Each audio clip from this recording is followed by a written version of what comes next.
ходе визита в столицу Российской Федерации глава государства встретился с абхазскими студентами, обучающимися в различных высших учебных заведениях Москвы.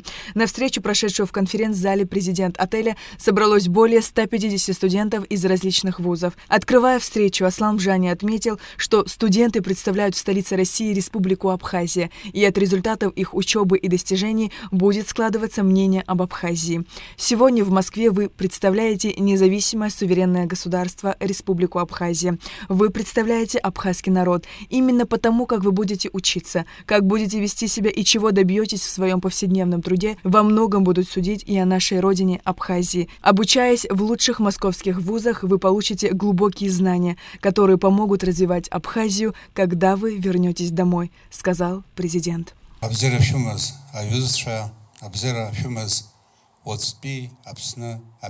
Подготовка профессиональных, эффективных кадров для абхазской экономики и национальной системы управления – один из приоритетов в моей политике как президента на ближайшие годы. Вынужден признать, что несмотря на определенные шаги, предпринятые правительством, республики в целом, конкретными министерствами, учебными заведениями, общественными организациями Абхазии, у нас не сформировано внятной программы подготовки кадров, нет инфраструктуры по ее реализации. Я это признаю. Для исправления ситуации мной предложено сформировать при президенте Республики Абхазия специализированный центр подготовки национальных управленческих кадров. Уже есть первое предложение по программе наполнения этого центра. В Совет предлагается включить руководителей соответствующих министерств и ведомств, руководителей высших учебных заведений, успешных бизнесменов, представителей общественных организаций и гражданского общества. В этом плане нам оказывает содействие Академия госслужбы при президенте Российской Федерации, здесь, который в Москве. Наша задача совместить достижения российской модели подготовки управленческих кадров, большой опыт различных образовательных площадок, который мы видим в последние десятилетия в России, с задачами учета национальной специфики, особенностей социальной психологии, экономических условий Абхазии. Для этого необходимо глубокое изучение истории государства и права Абхазии, абхазского языка, культуры и традиции нашего многонационального народа, особенностей уклада и образа жизни. Мои дорогие, главная задача для нас всех вместе и каждого от президента до студента – это сохранение суверенного независимого абхазского государства как гарантии существования абхазского этноса, абхазского народа. Это непреложная задача для всех последующих поколений. Я прошу вас помнить об этом, жить с этим убеждением и делать все от вас зависящее для сохранения и развития нашей страны. Ребята, прошу поднимать руки, кто хочет задать вопрос, и представляться, и называть вуз, курс и вашу специализацию. Пожалуйста, Сабина. Сабина Адлиба, Высшая школа экономики. Я учусь в магистратуре. У меня такой вопрос. Смотрите, вы уже говорили на самом деле о том, что нам необходимы человеческие ресурсы, и в том числе молодые. И вот сейчас, как мы можем видеть по количеству присутствующих, очень много абхазских студентов учатся за рубежом. И не только в России, их даже больше, чем сейчас здесь находится, там в Турции, в Италии, во многих других странах. И мы знаем, что многие заканчивают, не все возвращаются, многие остаются по экономическим чисто причинам в странах, где они прошли обучение. Возможно, это и хорошо, но мне на самом деле интересно, вот сейчас, например, в России есть различные программы, связанные с тем, чтобы возвращать обратно кадры, молодые кадры, которые, вот, например, проходили обучение или уже имеют опыт работы где-то за рубежом, если это, например, люди из специальностей, которые наиболее необходимы, да, для развития экономики страны. Вот есть ли такие планы в Абхазии, либо та ситуация, что некоторые студенты остаются за рубежом и продолжают работать там, это даже полезно. Вот как вы рассматриваете? Знаете, у нас в рамках нескольких министерств мы имеем программы, в частности, Министерство здравоохранения, направленные на получение высшего медицинского образования по тем специальностям, которые нам нужны, которые востребованы, которые не замещены. Есть у нас такая история, так, да? Что происходит? Расскажи поподробнее, сколько вернулось, сколько не вернулось, а потом я кое-что расскажу и продолжу отвечать на ваш вопрос. Все. Да, я готов ответить, да. В Министерстве здравоохранения реализуется несколько программ. Вы знаете, программа по лечению. В одной из программ нашей, по образованию есть программа, которую мы оплачиваем в Министерстве здравоохранения. Очень много наших специалистов, которые учатся в определенных вузах на определенных специальностях, и переизбыток этих специальностей есть, такие как хирургия, гинекология, стоматология. Поэтому Республика Абхазия на сегодняшний день приняла это решение о том, что вот те узкопрофильные специалисты, которые крайне необходимы республике, государство за это оплачивает и ординатуру, и так далее, и в последующем даже, можем, и аспирантуру. Вот такие направления сложные, узкоспециальные, нам очень нужны и востребованы. Поэтому это неонатология, это детская реаниматология, это детская хирургия, это врач ультразвуковой диагностики, это компьютерная томография, МРТ и очень много других специальностей, которые крайне необходимы, учитывая эндоскопическая хирургия, которая бурно развивается. Да? Вот в эти специальности они у нас востребованы. Не только по медицинским направлениям государство оказывает существенную помощь студентам, которые обучаются за пределами Абхазии. Так, чтобы вы знали, с 2020 года по 2023 год, по 1, скажем так, сентября, на обучение наших студентов за рубежом мы выделили около 200 миллионов рублей. Некоторые не возвращаются. У нас, например, не хватает следователей, но не возвращаются по какой причине? Потому что следователь получает 18-20 тысяч рублей. Нет вопросов, связанных с обеспечением каких-то социальных гарантий. Ну, вы проинформированы, я коротко рассказал, через какой путь нам с вами пришлось пойти. Да? Других возможностей более высоко оплачивать труд наших специалистов государство таких возможностей на этом этапе не имеет. И это тоже с этим связано. Мы понимаем тех, кто не возвращается. Но в последнее время мы проводим курс на открытую экономику. Мы привлекаем инвестиции. Вот сейчас дискутируется вопрос строительства апарт-отелей и так далее. Для чего мы это делаем? Я хочу, чтобы вы знали, дорогие друзья. У нас 140 тысяч в Абхазии трудоспособного населения. Официально работой обеспечено только 42 тысячи. И около 25 тысяч самозанятых. Остальные работу не имеют. Но это ненормальное положение вещей. У нас соотношение пенсионеров и работающих 1 к 1. А для того, чтобы государство могло быть или считалось развитым, соотношение должно быть 1 к 4, четверо должны работать, и 1 должен быть пенсионером. И эта ситуация сложилась у нас после войны. И когда мы обозначаем такого рода инициативы, для чего мы это делаем? Для того, чтобы обеспечить наших людей работой. Реализация программы строительства апарт-отеля, если она будет принята, это около 25 тысяч новых рабочих мест, чтобы вы понимали. И это надо делать. Альтернативы нет. Я поэтому говорил о туризме. А там нужно будет и врачи, и юристы, и инженеры. Это масштабнейшее строительство. Для того, чтобы такую программу реализовать, необходимо по существующим ценам вложить в экономику около 200 миллиардов рублей. У нас объемы строительных работ, последние 2 года вместе с частными инвестициями до 3 миллиардов в год, 4 может быть. А вы представляете, 200 миллиардов в течение 10 лет или 20 миллиардов в год. Как это оживит экономику? Как это изменит нашу страну? Насколько это будет динамично развивающаяся страна? Потому что такого мультипликатора нет, как в строительстве. Но строительство именно туристических объектов. Потому что это главное направление. Людям это нужно. Даже с учетом того, что у нас нет большого количества отелей, скажем так, высокого уровня. Это очень востребовано. Абхазия в 3 раза больше, чем Сочи по территории. В 3 раза больше. Сочи принимает 7 миллионов, а мы принимаем 500 тысяч. Понимаете, да, какой у нас есть в этом смысле, какие возможности потенциально заложены, но не реализованы.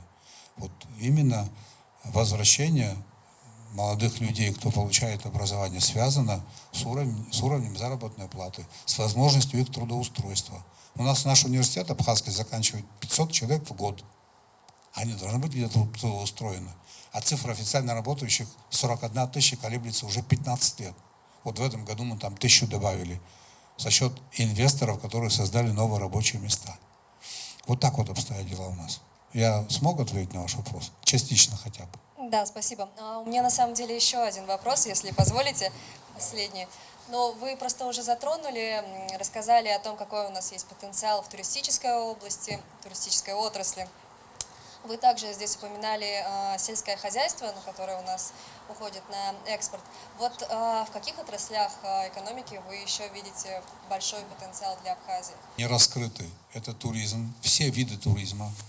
Это субтропическое сельское хозяйство. Это транзитные возможности Абхазии. И они вы видите, вы читаете, наблюдаете, мы их расширяем. Транзитные возможности транспортной коммуникации. С учетом нашей географии, с учетом нашего климата, с учетом нашего соседства, я имею в виду Великую Россию, у нас можно развивать такие направления, как IT-технологии. Айтишникам нравится, когда есть доступ к территории, когда есть хороший климат и так далее. У нас молодым людям, как правило, да, специальности эти для молодых людей, тысячи мест, которые можно посетить, 1000 храмов, которые связаны с христианской культурой. У нас в этом смысле страна богатейшая. Это надо преподнести, это уже есть. Надо сделать так, чтобы эта информация стала достоянием для большой аудитории. В советское время, в рамках Советского Союза все это делалось. Но, к сожалению, в последнее время, сейчас поколение, мое поколение и старшие знают, что такое Абхазия. А кто помоложе, многие не знают, многие не были в Абхазии. Господь Бог нас наделил такими возможностями, и непростительно, если мы этим не будем пользоваться. Это никоим образом не должно и не нанесет ущерба нашей экологии. Абсолютно нет.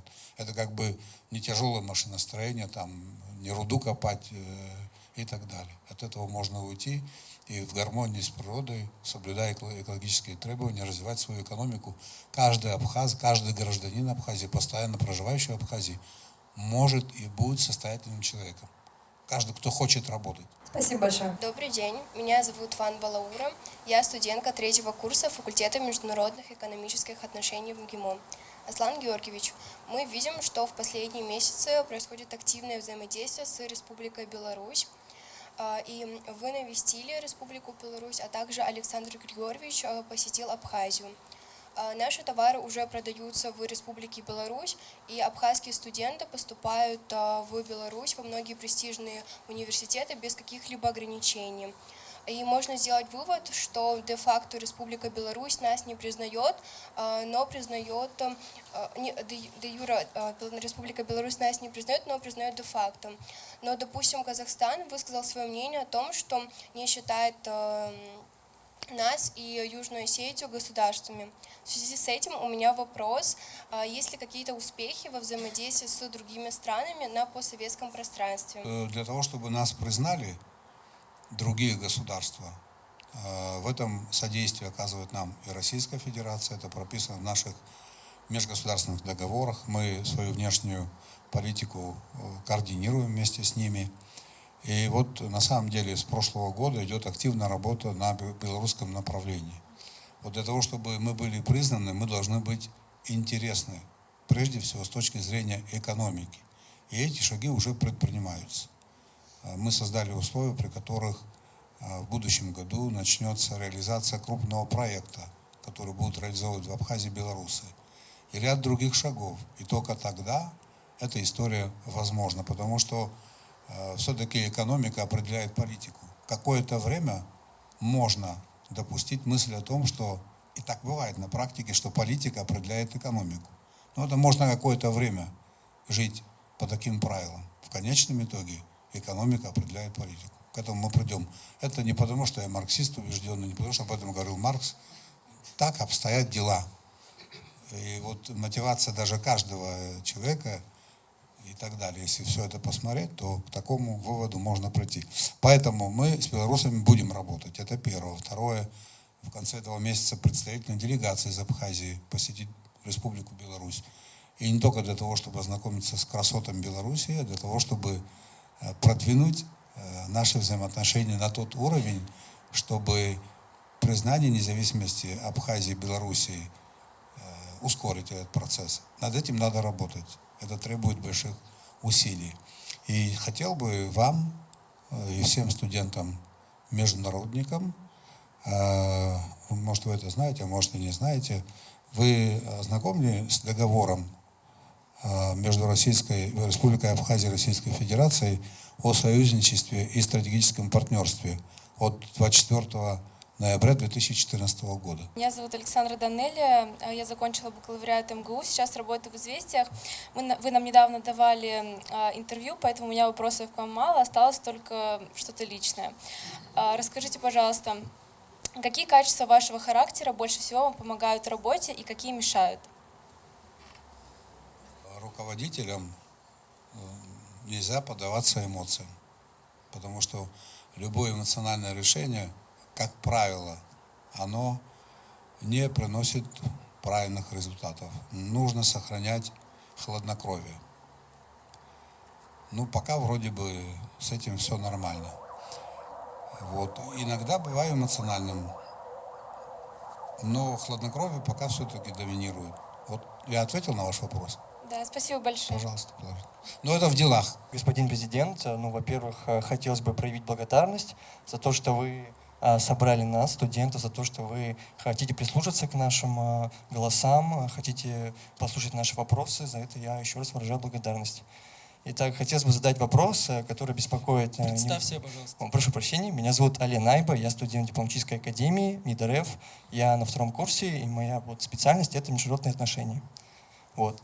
Я хотел бы задать вопрос, который беспокоит мою фамилию, касательно ситуации у села Ибга, пограничного с Россией, а именно, ведутся ли работы в сторону достижения консенсуса между сторонами, в сторону ремаркации границ, и какова ситуация в целом? Значит, вы учитесь где? Дипломатическая академия. Вот я в дипломатической академии не учился, но хотел бы вас попросить. Значит, я хочу, чтобы вы знали, на этом этапе, и я надеюсь, так будет всегда, у нас нет проблем в взаимоотношениях с Российской Федерацией. Есть возможности, которыми мы не пользуемся в полной мере. Вот этот участок государственной границы. Еще 12 лет тому назад я был председателем СКБ, пограничное управление подчинялось мне.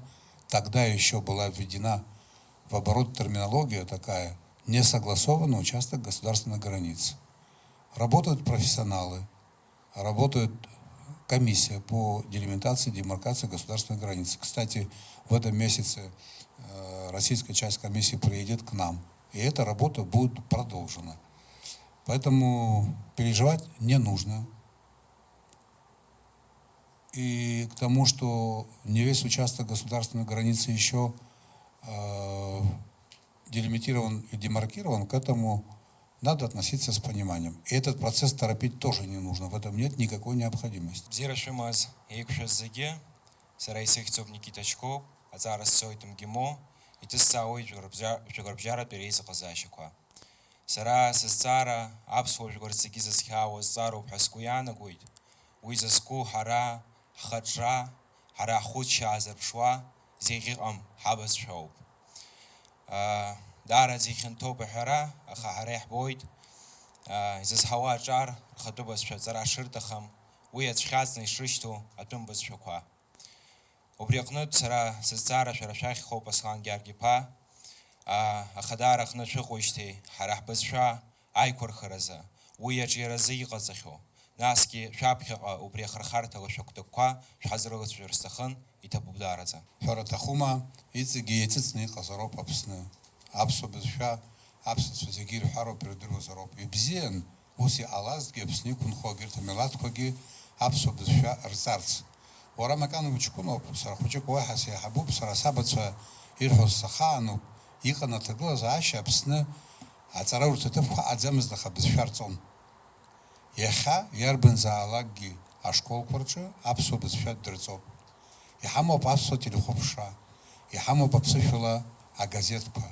يحمو أكورسبا يحمو بكميتة يحمو بإنستитут وبريتزاوا أبسو بزشار تزتخو يخا يمو بالشارع يخي يرخوشا قال район ицеги школ кургана халам шабе документ ауцарва ами абсобыз все учился разухна я асар тхбуйто ацхара рахташа абзфя гана хали сверцистохо я ахцаз хышык сырайнуцка цара министра ча матчзам шабжызгар философерстохо ярлысна школку рахту танбан жыцква алагарта класс курзы ихьёб и мазею а методика жыцква вая нербоб избанзара хочква радзарачо ирго бхар бепша бсфя убрюзес тагалаза ашарытату убри газне иру хумару бсфя дырцату а хочбахчи гивай наваргылана азы казарату класску убрюзан банжес тхажует ваяцоп усурут тетрадку аюша узырцо апхеща узырцо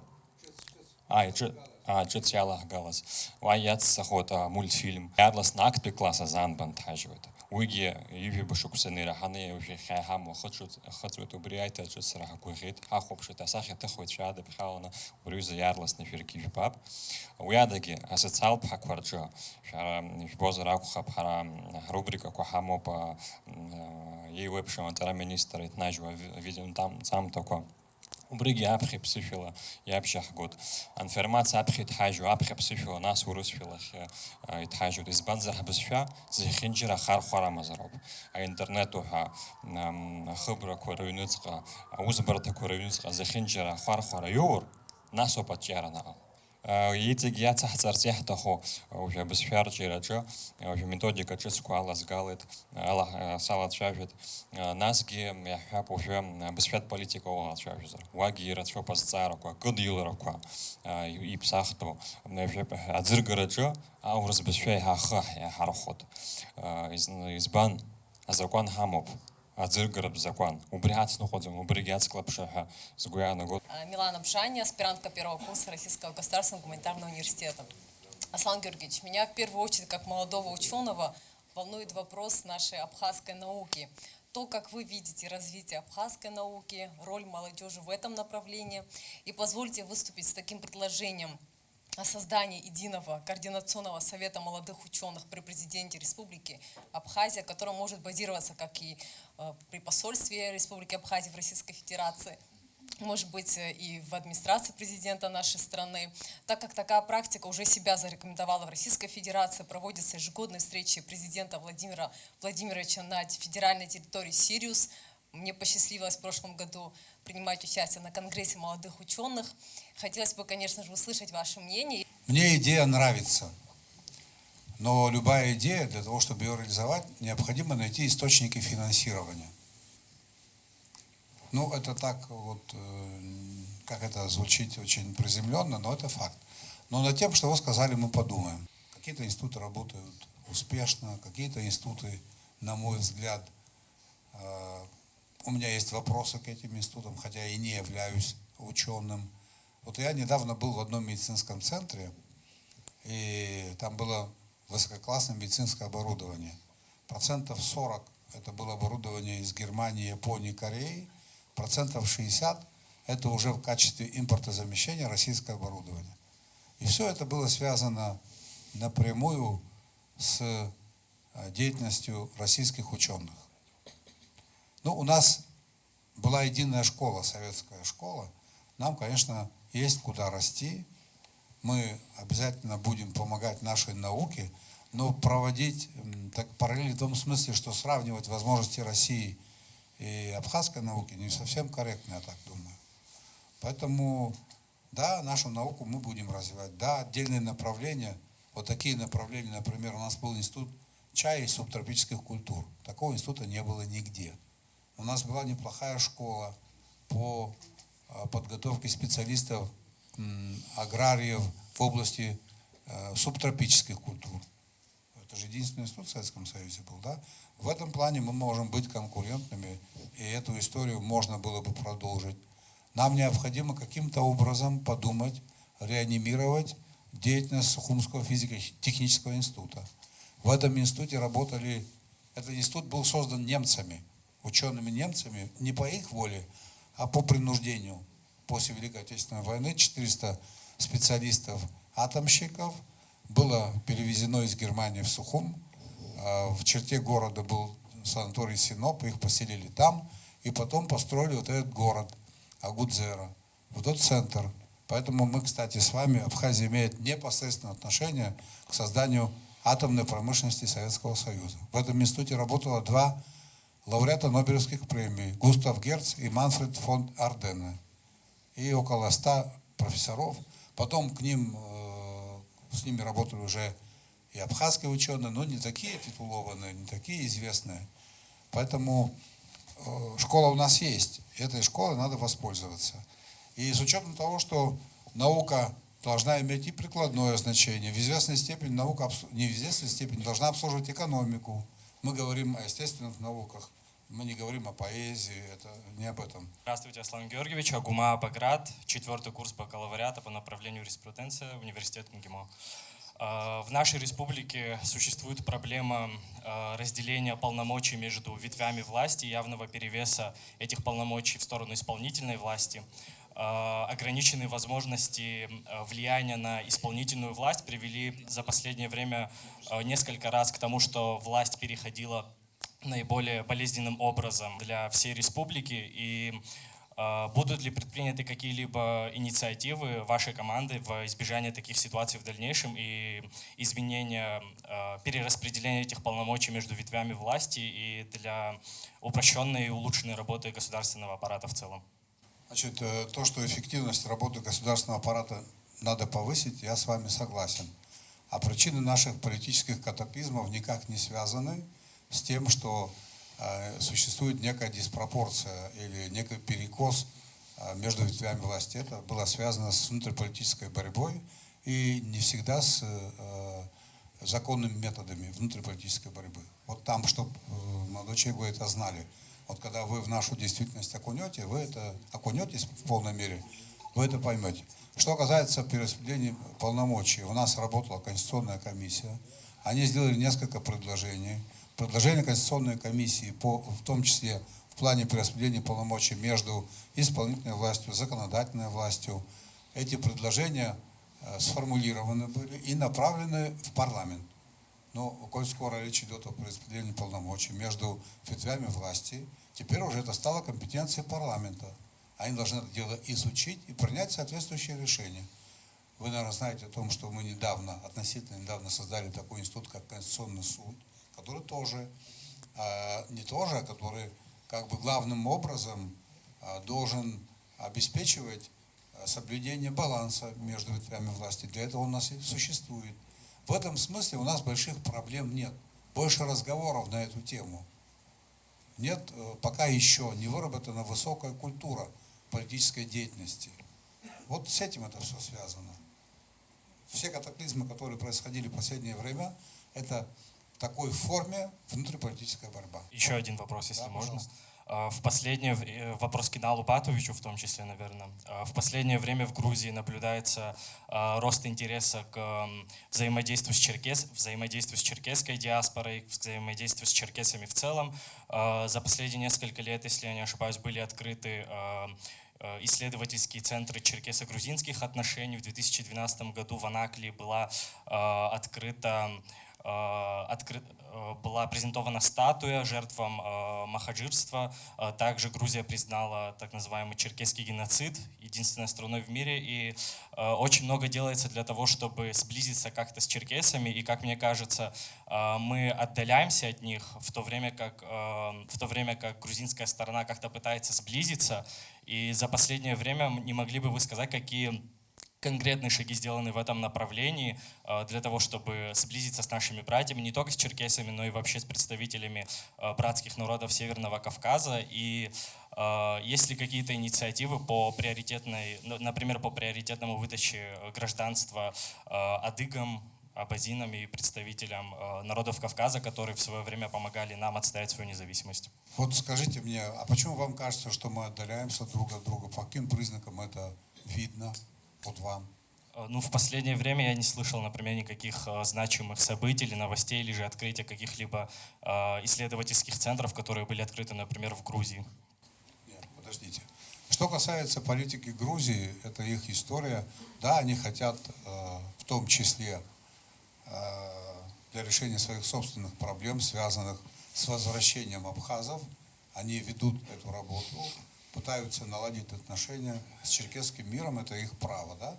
Но коренной интерес тут не любовь к черкесам, а решение своих собственных вопросов. Что касается наших взаимоотношений, они очень теплые, они по-настоящему братские. Я в прошлом году, я дважды уже побывал на Северном Кавказе. Я нахожусь в постоянном контакте с руководителями Северо-Кавказских республик. Они к нам приезжали на 30-летие. Мы в этом году только на юбилейные торжества приняли 1000 семей наших черкесских, адыгских, осетинских братьев с Северного Кавказа. Они 2 недели у нас отдыхали. У нас есть программа, которая работает в отношении семей, кто у нас воевал, погиб. Мы оказываем всем материальную помощь. Если кто-то умер, это все берет на себя абхазское государство. Мы в этом году сделали лагерь в Аватхара, детский горный лагерь, в котором отдыхали дети с Адыгеи и с Черкесии. Это был такой пилотный проект, он удался. И мы его расширим, в будущем году лагерь будет в 5 раз больше по количеству тех людей, которые отдохнут, и там будут отдыхать дети Северного Кавказа. Все хорошо, все великолепно. Наши отношения идут по нарастающей. И они об этом знают. Потому что у нас постоянно какие-то делегации приезжают по разным направлениям. Постоянно кто-то от нас ездит в эти республики. Это деятели культуры, это спортивное мероприятие, это научное сообщество, на этом уровне идет общение. Контактов с каждым разом становится все больше и больше, а не меньше. Что касается гражданства, кто может быть гражданином, на каких условиях?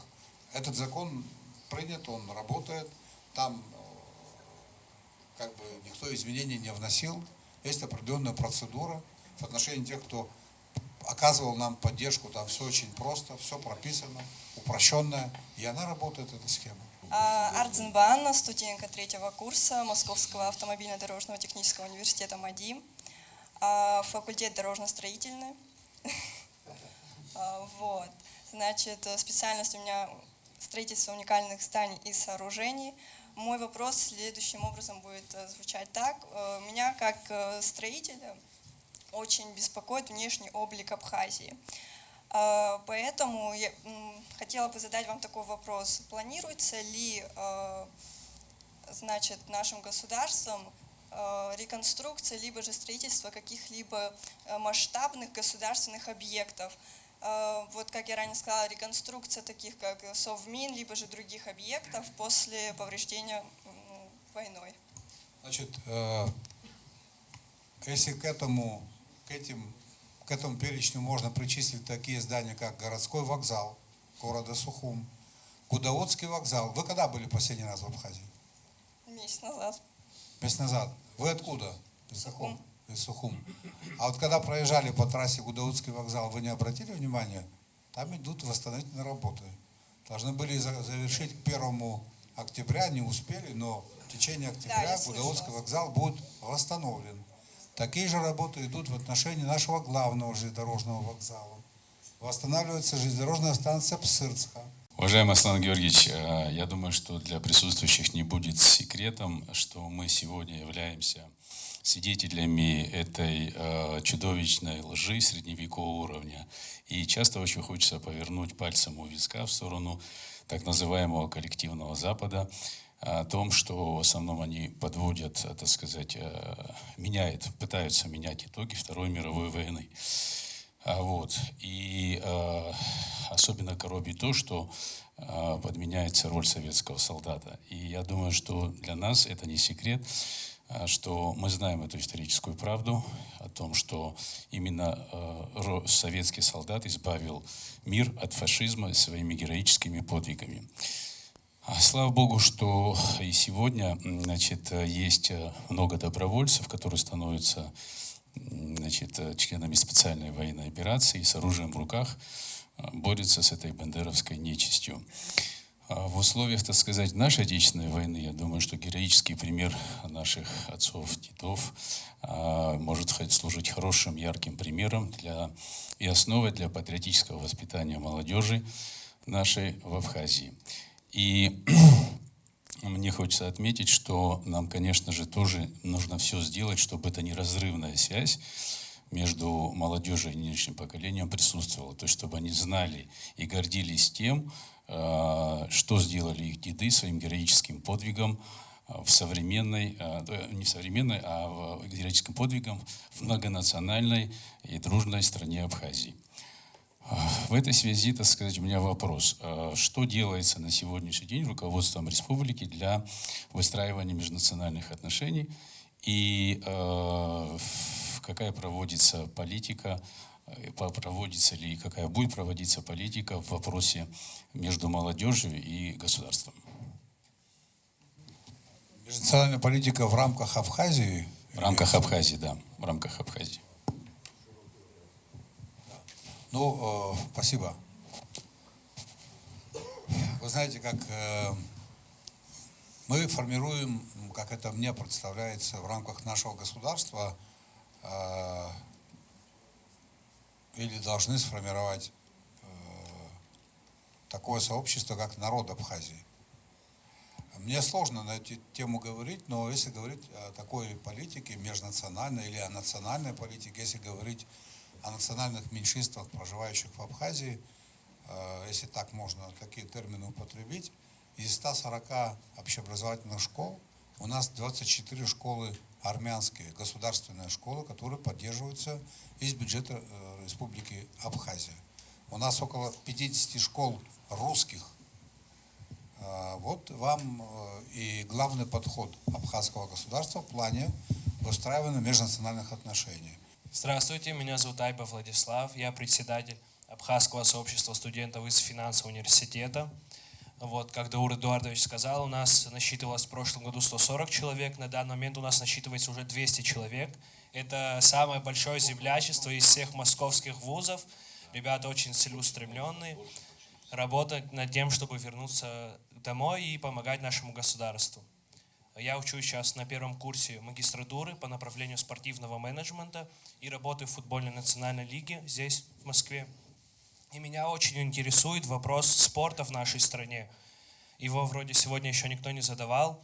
Я хочу сказать, выразить благодарность за то, что он начал развиваться в том плане, что если брать футбол, Госкомитет по делам молодежи и спорта и Федерация футбола сделали очень многое за небольшой промежуток времени. Даже брать, если те же трансляции или футбольное поле, все улучшается, я вижу. И я хотел бы вот задать такой вопрос касательно развития спорта в целом. Какие есть, допустим, программы и сотрудничество, возможно, с Россией по этому поводу? По поводу сотрудничества с Российской Федерацией в этом направлении, оно и не прекращалось.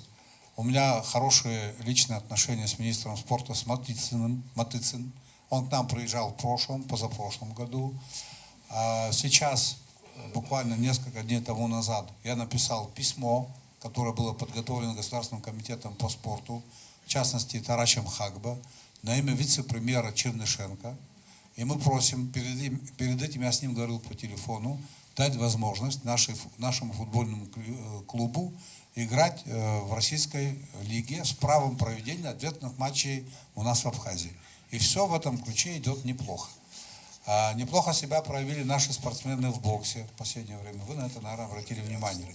Опять-таки, мои дорогие друзья, моя гордость, мое будущее в вашем лице, я так хотел бы к вам обратиться. Спасибо ко всем студентам. Все упирается в возможности нашей экономики. Мы пытаемся вот наших немногочисленных инвесторов, вот они идут, понятное дело, это первые такие крупные инвестиции, есть определенные риски. Мы находимся в состоянии войны, мы непризнанное государство, при этом идут к нам инвесторы, и мы их обязали, в частности, инвестор от Ткачева, он восстанавливает, строит спорткомплекс в Гагре за 200 миллионов рублей. Тот спорткомплекс, который не построен. Там фундамент только был, и он уже около 40 миллионов рублей туда вложено. В 2025 году спорткомплекс будет построен и введен в эксплуатацию. В Гагре восстановили небольшой спорткомплекс за счет бюджета Гагры. Конечно, у нас были очень серьезные спортивные сооружения. Это Айшерская олимпийская база. Но Айшерскую олимпийскую базу мог позволить себе построить Советский Союз. Или государство с такими возможностями, как Советский Союз. У нас таких возможностей нет. Но даже при этом нашлись инвесторы, которые интересуются этим объектом. Там они хотят построить гостиничный комплекс, санаторный комплекс. И мы их тоже обязали в рамках этого построить 2 футбольных поля и 8 теннисных кортов. Взаимоотношения с рядом институций в Российской Федерации, которые занимаются такими серьезными инвестициями, в том числе идет диалог на тему Айшерской спортивной базы. Конечно, мы под руководством президента пытаемся выработать такой сбалансированный подход, чтобы действительно не только там была коммерческая составляющая, которая необходима для всякого инвестора, без этого невозможно реализовать ни один на сегодняшний день в современных условиях проект, но и была серьезная социальная нагрузка в виде спорта, спортивных объектов. Предполагается как футбольное поле, так и теннисные корты, так и дворец спорта в целом, общедисциплинарный. И еще хочу вас проинформировать. В 2024 году будет реализована президентская программа. Во всех школах Абхазии, без исключения, будут построены вот эти спортивные площадки. Это набор турник, брусья, кольца и еще что-то. Это во всех школах в рамках 2024 года мы это дело сделаем. И вообще, дорогие друзья, как это мне представляется, я вырос в сельской местности, когда у меня была возможность, кроме того, как я учился в школе, и не работать дома, помогать по хозяйству, когда у меня была возможность читать или просто заниматься спортом, это было великое удовольствие. Здравствуйте, Аслан Георгиевич. Меня зовут Кутар Балучия. Я учусь в МГИМО на 3-м курсе. Мы сегодня уже затрагивали тему технологий, однако хотелось бы добавить. Сегодня очень актуальна тема автоматизации работы чиновников с помощью искусственного интеллекта. К примеру, в Российской Федерации еще в 2021 году был разработан чат-бот в Телеграме, куда граждане могли направить свои жалобы и обращения к властям. Также создание такого рода платформы не особо затратно и значительно экономит время. Собственно, в чем мой вопрос? Планируется ли внедрение искусственного интеллекта в работу госучреждений в Абхазии? Настолько далеко пока мы еще не смотрим, но процесс автоматизации, в данном случае конкретно государственных услуг, тоже, в принципе, уже на стадии развития. Утверждена соответствующая государственная целевая программа, по которой реализуется это мероприятие. Оно планируется в течение 3 лет. Это касается непосредственно и бюджетных учреждений, соответственно, контроль за эффективностью использования бюджетных средств, а также, соответственно, внедрение электронного документооборота. Все остальное это уже последующие инстанции. То есть процесс в этом направлении идет. Кроме того, с вашего позволения, Аслан Георгиевич, у нас хочу сказать, что планируется также внедрение автоматизированной системы учета администрирования налогов. Это тоже новый шаг в развитии процессов автоматизации в том числе. В плане развития технологий ведомственного администрирования мы предприняли несколько попыток, 2 из которых, можно сказать, успешные, маленькие, но успешные. 3-я попытка связана с оцифровкой записи актов гражданского состояния. Мы ведем активные переговоры с нашими коллегами из Минюста Российской Федерации. Вот, может быть, вы знаете или нет, мы очень активно просили компетенции молодых людей, в том числе и абхазских студентов, и российских студентов. Говорю откровенно, значит, обратная связь была примерно на уровне 0,0. У нас нам нужны специалисты междисциплинарного характера. То есть это и юрист, который способен понять материал, который необходимо раскрыть, и специалист в области современных технологий, который может переложить это на бумагу. Мы столкнулись с очень большой трудностью, вот именно в компетентностном смысле этого слова. Если здесь в зале есть люди, которые могут нам оказать в этом содействие, пускай вы будете там на 1-м курсе, 2-м курсе, пусть это будет начало, не имеет значения, мы с удовольствием готовы с вами сотрудничать. Молодежь, находящаяся в Москве, зачастую сталкивается с такой проблемой, что при трудоустройстве нужно представить прописное свидетельство с военкомата. В связи с этим вопрос такой: ведется ли какая-то работа по адаптации для правоприменителей, чтобы они получше знали о существовании данного соглашения и принимали наше прописное свидетельство. В этом и смысл правового регулирования этой области, что до подписания данного соглашения, до подписания соглашения было двоякое толкование, потому что фактически мы не могли применять нормы выбора. Теперь мы можем применять нормы выбора, и это будет прописано соглашением, которое по юридической силе выше, чем национальное законодательство. Спасибо за ответ. Всем добрый день. Меня зовут Ешпа Назар, я являюсь студентом 3-го курса Российского государственного университета нефти и газа имени Губкина. Обучаюсь на факультете геологии и геофизики нефти и газа. Мой вопрос касается экологии и природных ресурсов Республики Абхазия. За свое время обучения мне посчастливилось встретить умных людей и достаточно интересных. Вот одним из таких является заслуженный академик Республики Абхазия, профессор моего университета Губкинского Флоренский Павел Васильевич. У меня возникают вопросы, и у меня их два. Первый вопрос. Если многие, в том числе и сам профессор Флоренский, и многие из них говорят, что в Абхазии есть нефть. Я это не утверждаю, но возможно так и есть.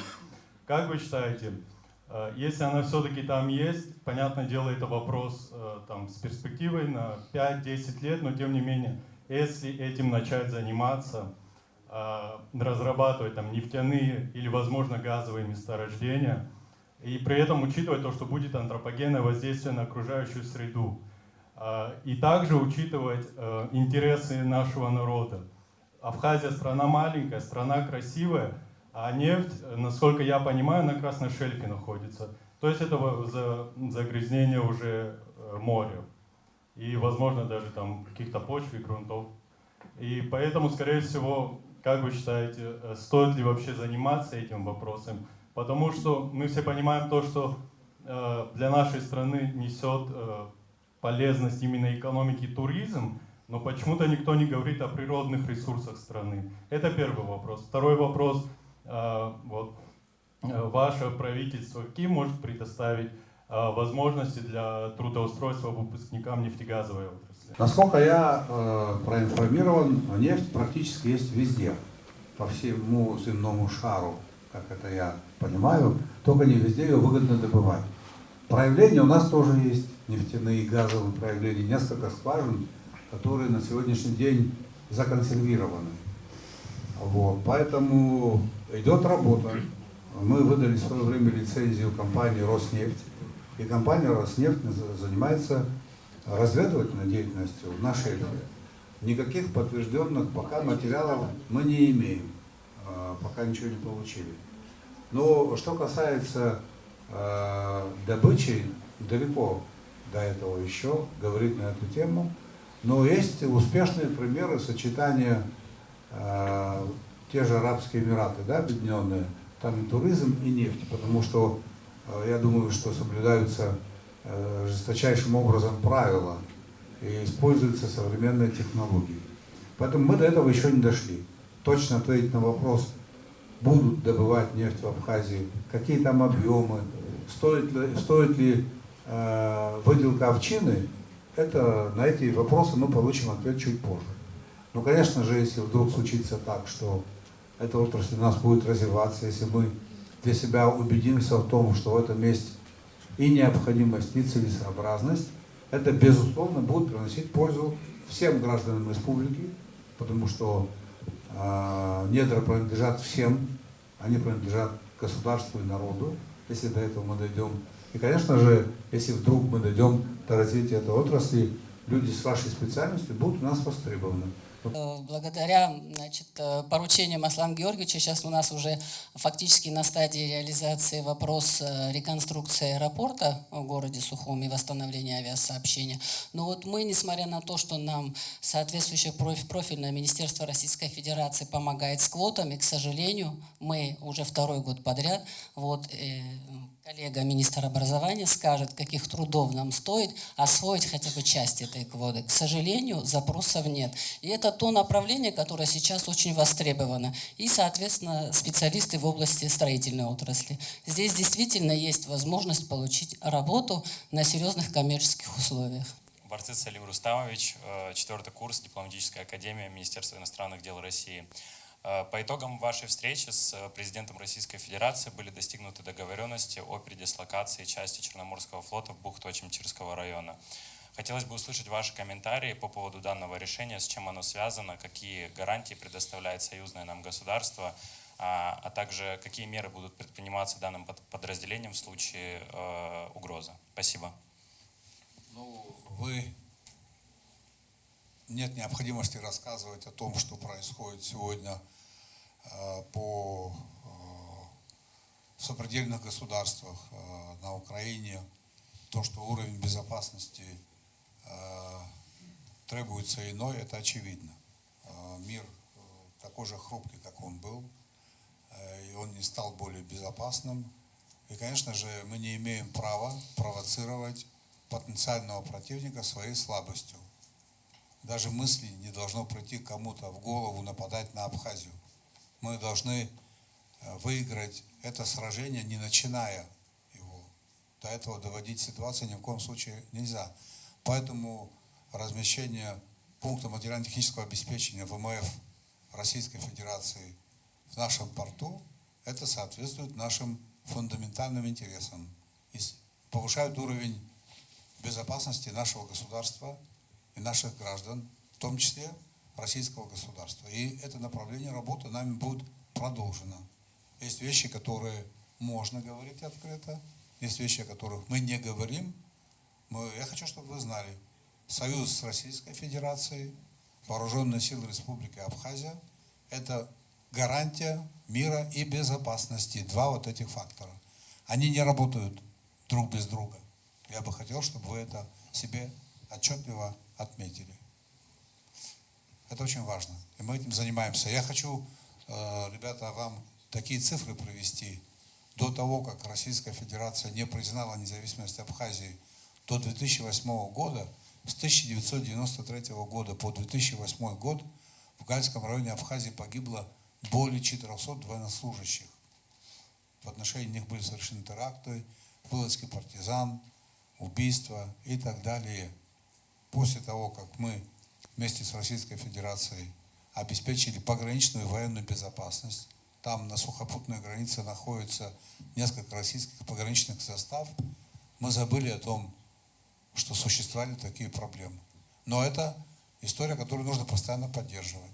Были, к сожалению, моменты, когда мы не доработали. Вот в этом договоре, который я принес с собой, и вообще каждый абхаз, каждый студент, и студент МГУ, и МАДИ, и финансовой академии, по итогам нашего разговора, наверное, я так полагаю, отложится у каждого, что вопрос обеспечения безопасности – это вопрос номер один.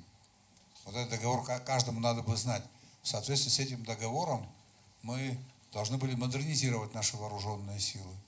В рамках этого договора у нас должна была появиться еще одна военная совместная база в Очимчирском районе, совместная база с Российской Федерацией. И колоссальная сумма денег должна была быть направлена на перевооружение абхазской армии. И это должно было быть сделано с 2015 по 2019 годы. К сожалению, этот пункт договора не реализован. У нас нашлись, скажем так, силы, которые сумели убедить руководство Абхазии того периода не делать эти шаги. Я считаю, что это была очень серьезная ошибка с нашей стороны в целом.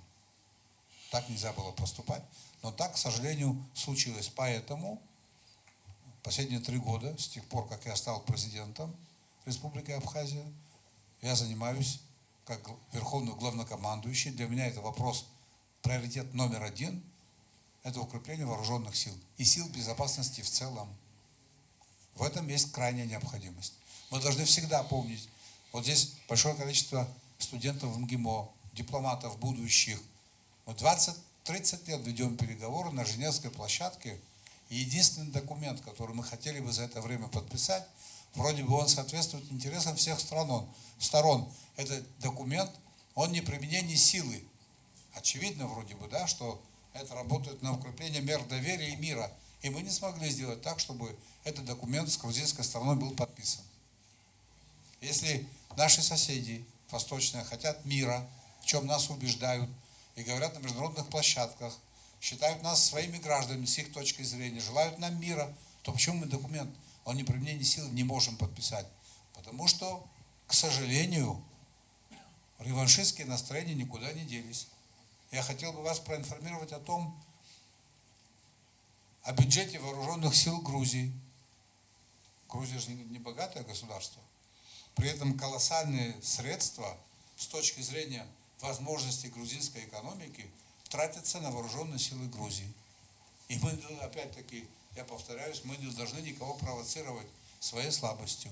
И мы этим вынуждены заниматься вместе с нашими союзниками. И будем этим заниматься дальше. Бзера Шимас, добрый день. Меня зовут Тачуля Емелена Арасоп.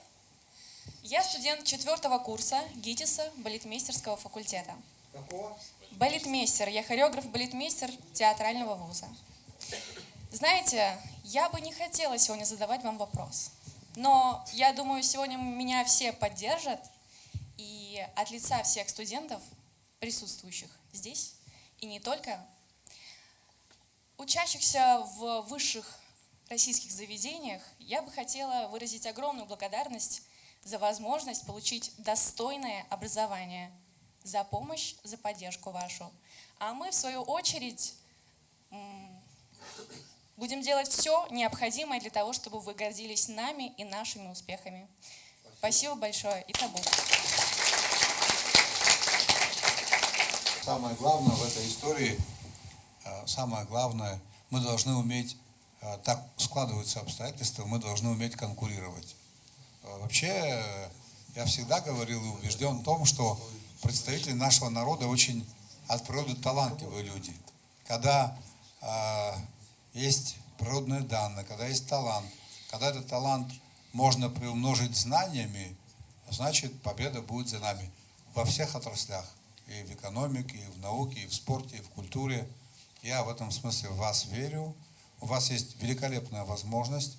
Вы знаете, когда я был учеником средней школы, я учился неплохо, тогда поступить в МГИМО или в МГУ, это было очень и очень сложно.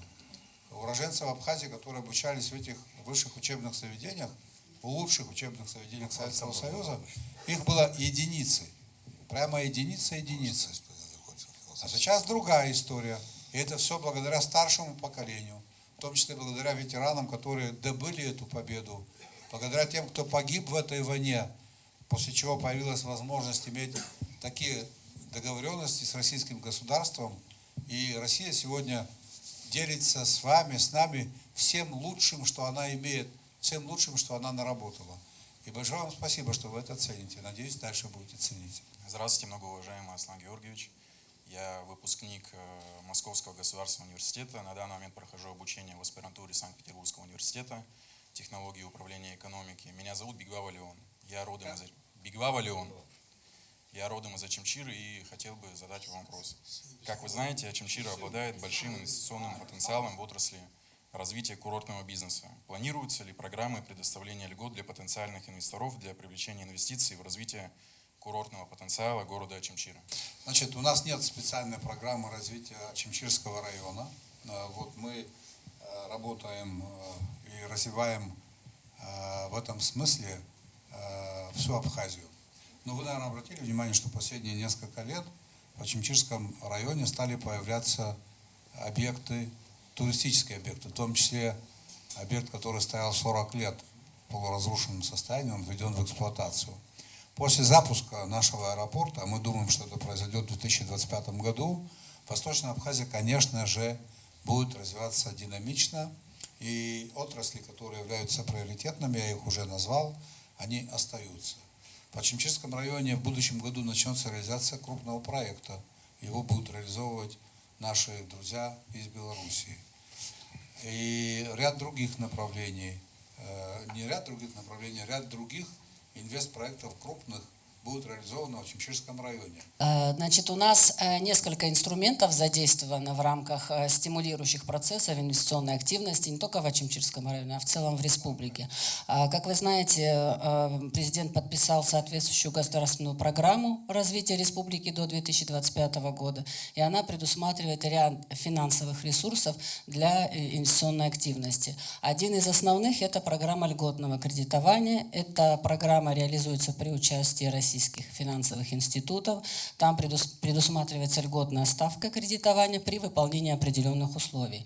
А второй инструмент – это меры господдержки, которые осуществляются в рамках софинансирования таких мероприятий абхазским бюджетом, соответственно, и финансовой помощью Российской Федерации. Предусматривается 3 направления поддержки. Это субсидии, значит, на компенсацию расходов на приобретение производственного оборудования. Она реализуется в текущем году. И в следующем году планируются мероприятия по поддержке такого рода мероприятий и в сельском хозяйстве в том числе. И сегодня вот мы подписали соответствующий меморандум с Российским экспортным центром, который тоже предусматривает реализацию ряда инвестиционных проектов, которые могут быть реализованы в Республике Абхазия. Значит, что касается программы льготного кредитования, это было прямое поручение президента Путина, чтобы вы понимали, ставка процентная, это 6% годовых, с учетом уровня инфляции это почти нулевая ставка.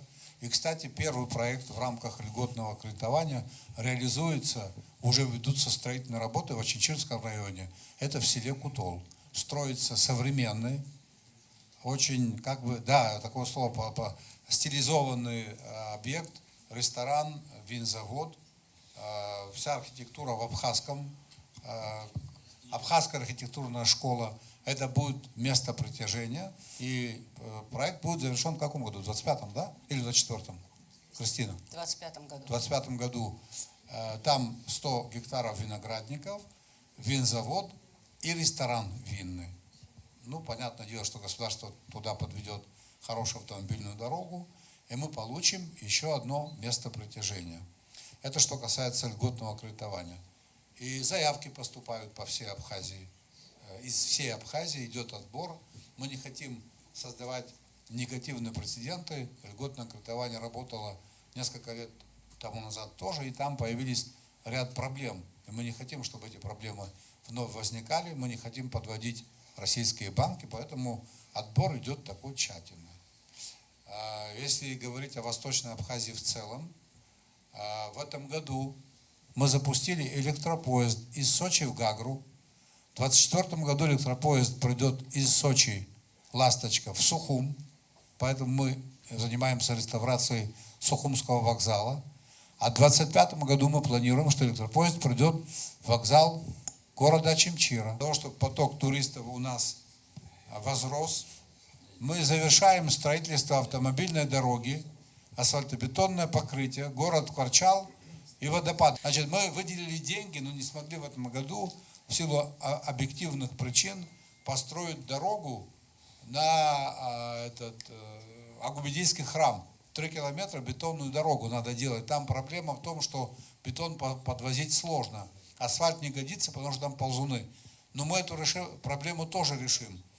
И у нас в Восточной Абхазии появятся вот такие вот новые объекты, которые в обязательном порядке за собой потянут большой поток туристов. Да. И это уже происходит. Вы знаете про Тамышский объект. Это же мало кто в это верил, но тем не менее за 7 месяцев объект был построен. Кстати, самый заполняемый объект, в котором работает около 150 человек граждан, из них 135 местное население. То же самое в Очимчире, больше 120, около 100 наших граждан. К сожалению, да, вот такая вот сложилась дисбаланс в экономике. Если, скажем, 3 региона Абхазии, город Сухум – это 52% экономики Абхазии, Гудаута и Гагра, остальные почти, получается, все вместе 95%. На оставшиеся 5 регионов Абхазии, Сухумский, Гульрипский, Очимчирский, Творчальский, Гальский, остается 5%. Это серьезный дисбаланс. И вот та программа, о которой сейчас говорил президент, я думаю, это будет иметь очень серьезный эффект. Это ощутимый эффект. Те проекты, которые были озвучены, они жизненно важны. Это все социальные проекты. Человек, который сегодня будет обеспечен рабочим местом, и будет привязан к селу, в села есть какие-то еще дополнительные свои доходы, он может чувствовать себя экономически, знаете, как уверенным в себе человеком, который может планировать будущее своих детей. Поэтому это очень важные проекты. И я, честно, как житель восточного региона, вот эти про то, что вот, там придет электричка в район, это после аэропорта этот регион заживет. Там, вы понимаете, как иногда задают вопросы, почему руководство, какие рабочие места там открыли. Руководство не может открывать рабочие места, она должна создавать условия, чтобы люди развивались, предприятия открывались, инвесторы приходили. Понимаете, к сожалению, у нас чуть-чуть перекос в том плане, что инвестиции – это угроза национальная. Но когда обычно хотят любое государство экономически, грубо говоря, посадить, да, там создают условия, чтобы не было инвестиций. 2-3 теракта, и в это государство оно становится инвестиционно непривлекательным. Мы должны делать все, чтобы наше государство было инвестиционно привлекательным. Естественно, тут очень хорошо было сказано, сформулировано, с учетом наших традиций, наших обычаев, сохранением нашего государства и нашей традиции. Наш проект – это мобильное приложение Майджо, которое помогает воспитывать детей. И туда мы добавили абхазский язык. Вот. Абхазский язык мы туда добавили при поддержке московско-абхазской диаспоры вместе с Capital School. Есть Ролан Агрба и Ирина Цужба. Я пришел к Ролану, говорю, давай сделаем. Кроме нас это никто не сделал. Я говорю, давайте сделаем дуэлинго, но по-абхазски. Кто пользуется дуэлинго, наверное, знает, что это самый лучший способ в обучении там, иностранному языку. Вот. Так как я 4 преподавателя абхазского уже поменял, сам даже с друзьями сделали школу бесплатную в Сочи вырос, но все равно язык не выучил. И у меня 3 сыновей, и я вот и для них это сделал в первую очередь, для того, чтобы они учили язык. Потом обязательно презентую. Не считаете ли вы, что было бы эффективнее с 9 класса учеников разделять на направления, по которым они хотят в дальнейшем поступать в вузы? Потому что, как сейчас известно, большинство студентов, поступая в вузы, они ходят на дополнительные занятия по каким-то предметам. И я уверена, что большее количество студентов, которые находятся здесь, они обучались не только в школе, но и по профильным предметам. Ну, и я считаю, что важно сделать так, чтобы в школах было правильное и узкоспециальное как бы образование дополнительное для того, чтобы студенты будущие намного комфортнее себя чувствовали в вузах. Мы со следующего года календарного начинаем обучение информатики с 9 класса. До этого был у нас в учебном плане заложен 10-11, но возникла проблема, например, для детей, которых мы отправляем в Сириус после 9 класса, да, им требуется оценка в аттестате. И с этой целью мы предусмотрели эти часы уже в 9 классе. Не хватает, конечно же, специалистов, над этим мы тоже активно работаем. Открываем за последние несколько лет IT-классы в различных школах и районах республики. Например, вот STEM-лаборатория в первой Сухумской школе уже активно работает. Атом-класс, поддержки госкорпорации Росатом в 5 школах Абхазии уже работает. Это направление физики, математики, усиленное изучение на основе, да, вот этого оборудования, которое современное. Сегодня детям особенно интересно заниматься именно с помощью интерактивных досок. Вот, поэтому в этом направлении мы активно работаем. И я надеюсь, правительство и руководство страны нас в этом будет тоже активно поддерживать. Мы уже предложили проект «Современная школа Абхазии» до 2025 года, чтобы построить именно ту систему, о которой вы говорите, профильное обучение. После 9 класса ребенок выбирает профиль, медицинский класс, предпринимательский класс, IT-класс, медиа-класс, инженерный класс. Такие уже примеры есть в российских школах. Мы этот опыт изучили, посмотрели, как это работает в Москве, и хотим этот опыт перенять. Нас уже поддерживает Сеченовский предуниверсарий. Мы хотим совместно с ними сделать эту работу в школе Абхазии. Вот на примере первой в Сухуми начнем. Нужно новое оборудование закупать, нужны инвестиции. Да, немножко денег. Вот, и все получится. Я столкнулась с проблемой, что до 2000 года у меня есть какая-то информация по моей теме, а дальше уже ни переводов каких-либо текстов, ни научных работ, критических каких-то абсолютно нет. Я хотела спросить, будут ли у нас в республике какие-то мероприятия по, получается, продвижению издательской деятельности, сбору кадров, которые будут заниматься переводами, написаниями научных статей, молодых ребят, консультационный центр для ребят, которые хотят написать научные статьи. Мы, как независимое государство, понимаем важность такого рода культурного обмена. Это же культурный обмен, это обмен полезной информацией, это реклама наших, скажем, достижений в области литературы. Вы, как специалист по языку, я так понимаю, да? Этим, да. Ну, мы этим будем заниматься. У нас возможности в этом плане ограниченные. Могу сказать, что понимаем, насколько это важно, понимаем, что это является составной частью в плане создания единого культурного пространства с Россией. И поэтому эта работа будет продолжена. И мы в этом вопросе тоже будем рассчитывать на поддержку России. Конечно же, я понимаю, что пришли те, кто ценит возможность, которая у них есть, возможность получать образование в лучших учебных заведениях и России, и в целом по миру. Они одни из лучших. Вы сегодня здесь. Не будет лишним, если я вам скажу, чтобы вы этой возможностью пользовались сполна. Вот прямо пока вы учитесь, уделите этому процессу максимум внимания. Еще о чем я хотел вам сказать. Вот мы сегодня находимся в Москве, в столице Российской Федерации, в столице бывшего Советского Союза. И я бы хотел подчеркнуть особое значение, особое место России в истории абхазского государства. Наш основоположник современного абхазского государства Владислав Ардзенба говорил: я хочу, чтобы вы это знали. Гарантом существования абхазского государства, это есть в его книге «Моя жизнь», вот гарантом существования абхазского государства является волеизъявление народа Абхазии и поддержка российского государства. Вот в этом плане это очень важно. Мы нужны друг другу, мы нужны России.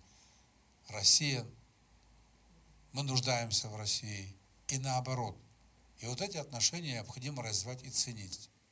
Если вы отслеживаете политические процессы, которые происходят в последнее время в Абхазии, вы услышите голоса некоторых общественных деятелей, которые хотят свести к нулю это общение. Например, было подписано межправсоглашение о взаимном признании решений судов. Это торпедируется. Россия Путина и Россия Медведева – это не Россия Ельцина.